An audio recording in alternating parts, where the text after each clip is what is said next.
Catalogue Québec, la nostalgie, c'est Dac. Vive le direct.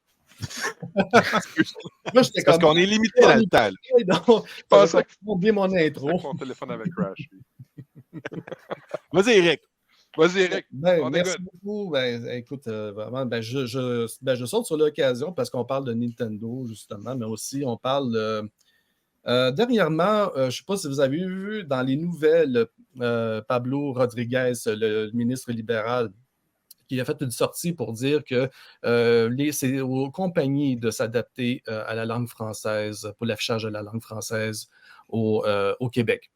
Et moi, ça m'a vraiment ça m'a cliqué quelque chose dans ma tête parce que c'est une quête, comme on pourrait appeler ça, c'est au niveau de l'histoire de la francisation, en fait, comment les compagnies se sont adaptées pour le marché francophone au Québec.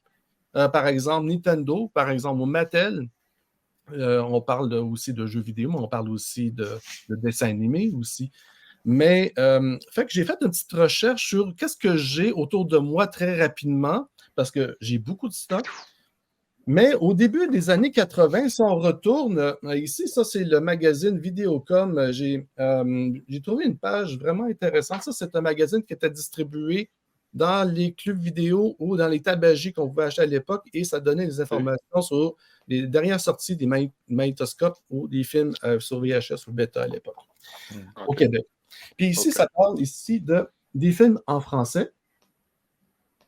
Ça, c'est intéressant parce que les films en français n'étaient pas nécessairement disponibles ici dans les clubs vidéo, donc les gens se rebattaient seulement sur la version anglaise, mais ça a vite changé avec les films provenant de l'Europe.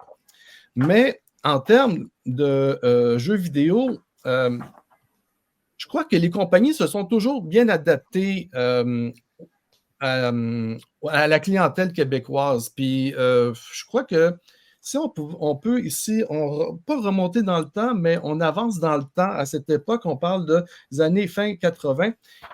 On parle... Mon cartable. J'avais mon cartable. Ah, ici. Voilà. Placé, voilà. Ça, c'est la taxe du TDA. C'est ça. Je suis un TDAH. On parle de flash puissance. Oh my gosh. Belle affiche. C'est ça? Punch Out? Nice. Ouais, Punch Out. Ça, c'est Flash Puissance. C'était un micro-magazine qui était sorti à l'époque de Nintendo par Mattel. Et donc, avec les dernières sorties, donc on parle des derniers trucs, des dernières sorties, on parle de... Puis il y avait aussi des gens qui écrivaient au magazine ou des pseudo-personnes qui écrivaient au pseudo-magazine. Ça, je fais une parenthèse pub avec Robert Brouillette. On va en parler tout à l'heure. Et fait que c'était traduit en français, le Flash Puissance. Et il y avait aussi en fait, qui est devenu le Nintendo Power juste après. Donc, si je peux vous montrer ici une lettre. Recto verso en anglais et en français. Nice. Et ça dit que vous pouvez maintenant vous abonner au Nintendo Power. Donc, c'était une transition. Le Flash Puissance et le Nintendo Power ont coexisté pendant un certain temps, un an et demi. Et donc, les premiers numéros, par exemple, de Nintendo Power n'étaient pas disponibles au Canada. Donc, c'était déjà sorti, fait qu'on était déjà avancé. Fait que... C'est comme si Nintendo a fait « OK, nous autres, on est le magazine officiel, toi, tu défaces, puis on prend la place. » Peut-être méchant, là. Je pense que c'est ça. Là. Parce que la transition, c'est comme s'il disait... En fait, c'est Mattel qui avait cédé Ils ont peut-être acheté et ils ont rendu riches aussi. C'est là. C'est ça. Donne-moi ça, mais là, ton cash, pose-toi. Non, ça... Qu'est-ce qui est arrivé en coulisses? Mais c'est ce que je suis en train de voir comment... c'est ce que je recherche en termes d'artefacts, des éphéméras. Des trucs comme ça, c'est super parce que ça donne vraiment pas le calendrier, mais le timeline en français, là, comme on dit, là, de ce qui s'est passé. L'échéancier entre le Nintendo Power, entre le Flash Puissance et ça. Mais ce n'était pas nécessairement bien traduit. Au moins, c'était disponible en français. Puis, puis aussi, la promotion de jeux vidéo remonte aussi loin que des débuts des années 80 avec Pac-Man, avec C'est quoi? Et on voit une publicité de Miss Pac-Man qui est traduite au Québec. She was hot. Donc, dès le début, le monde du jeu vidéo, puis il y a une autre publicité avec la télévision, et aussi on voit Roger Michael, mon ancien prof de théâtre. Puis, et donc, c'était des promotions québécoises. Puis Robert, il a fait beaucoup de publicité pour Nintendo. Il en a fait 4 pubs. On a pensé à 3, mais il en a fait 4. On l'avait interviewé il y a plusieurs années, puis il ne se souvenait même plus d'avoir fait ses pubs, évidemment, parce que ça remonte pendant longtemps, parce que ce n'est pas un joueur, ce n'est pas un gamer. Mais... Lui c'est sa job de travail qu'il a fait. Là. Exactement. Mais fait que l'adaptation francophone des jeux vidéo pour un marché aussi restreint que le Québec, c'est intéressant, on s'entend. Là, fait que les compagnies se sont bien adaptées pour le Québec. Alors, si on entend des compagnies dire, comme Urban Outfitters, que bien longtemps on se crachait sur le côté francophone de leur site web, autrement dit, ils n'avaient pas. Et on va dire, écoutez, adaptez-vous. J'ai une question, par exemple, pour toi, et c'est pas pour taper sur Nintendo ou les compagnies de jeux vidéo, mais toi, tu parles à ce temps-là que les compagnies prenaient le temps de faire de la promotion au Québec avec des gens du milieu, comme des locaux au Québec. Sauf que ce que je me rappelle bien dans ce temps-là, les compagnies de jeux vidéo n'étaient pas foutues de traduire leurs jeux vidéo en français. Non. Ben non. C'est ça qui est weird dans ce C'était l'espace aussi des cartouches aussi, sinon il y aurait. OK. Ça coûtait déjà assez cher une puce à l'époque, donc imagine mettre des formations supplémentaires pour traduire. Mais les manuels, souvent, étaient traduits en français aussi. Oui, par c'est exemple, vrai. Mais il faisait un deuxième manuel. Deuxième manuel. C'est ça. Exactement. Ouais. Parce que si tu me rappelles bien, là, ce qui avait commencé ça, c'est qu'il expliquait qu'en Europe, en France, les jeux étaient disponibles en français dans ce temps-là, mais pas au Québec. Pas tout. La NES, là, la première NES, même en Europe, il me semble que c'était pas très souvent traduit. Là. Après, il y a eu quelques jeux de la NES qui ont eu des adaptations au Québec, comme Kirby. Link to the Past, c'est sorti en français ici. Oui. Okay. Mais même à l'époque de la NES, Kirby était Adventure sur la NES. Il y avait une version française qui existe.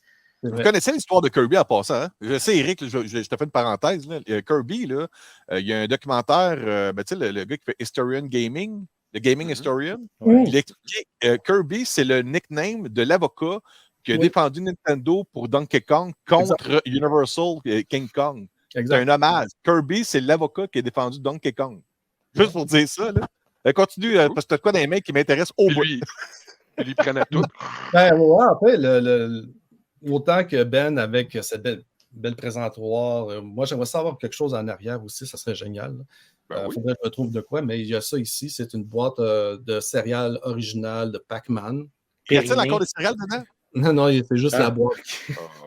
J'adorais ce céréales. Le fond n'est pas découpé, heureusement. OK. Puis à l'arrière, ici, c'est en français et en anglais.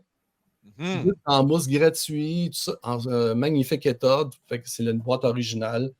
Fait que c'est un Holy Grail que je me suis payé à un moment donné. Parce que j'en ai mangé ces céréales-là. Dans ce temps-là, il y avait mon père était avec l'une de ses conjointes, Francine Baudouin.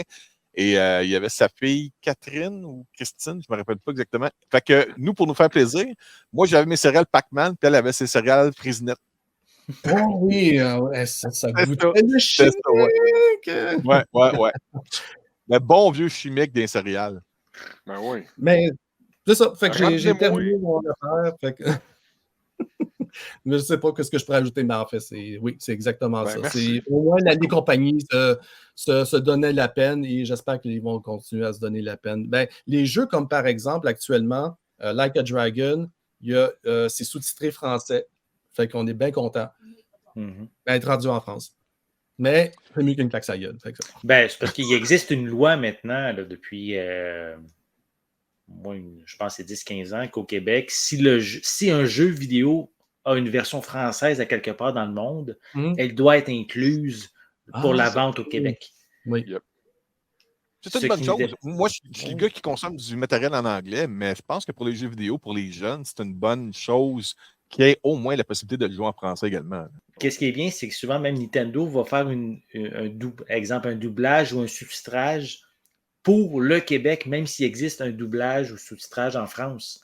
Notamment, puis on le remarque dans le jeu Metroid Dread sur Switch. Si tu remarques, il y a comme un robot, là, genre l'ordinateur main là, dans le jeu. Quand il parle, il y a un petit accent québécois.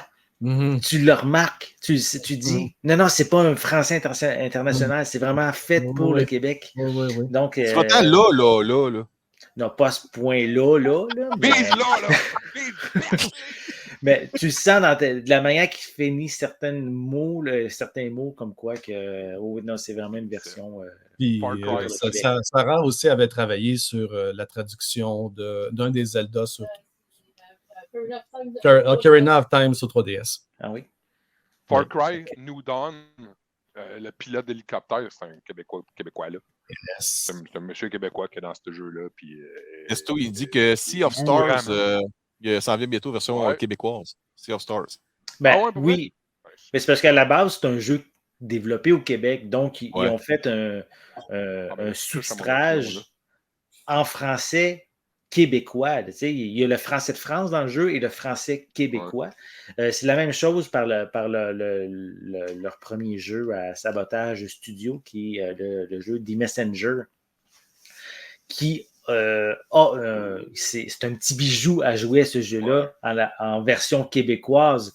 C'est pas, il n'y a pas de l'audio à ce niveau-là, mais tout le texte traduit en québécois, c'est hilarant là, de lire ça. Là, c'est vraiment le fun. Là. Le joual, c'est vraiment un joual là, qui est fait.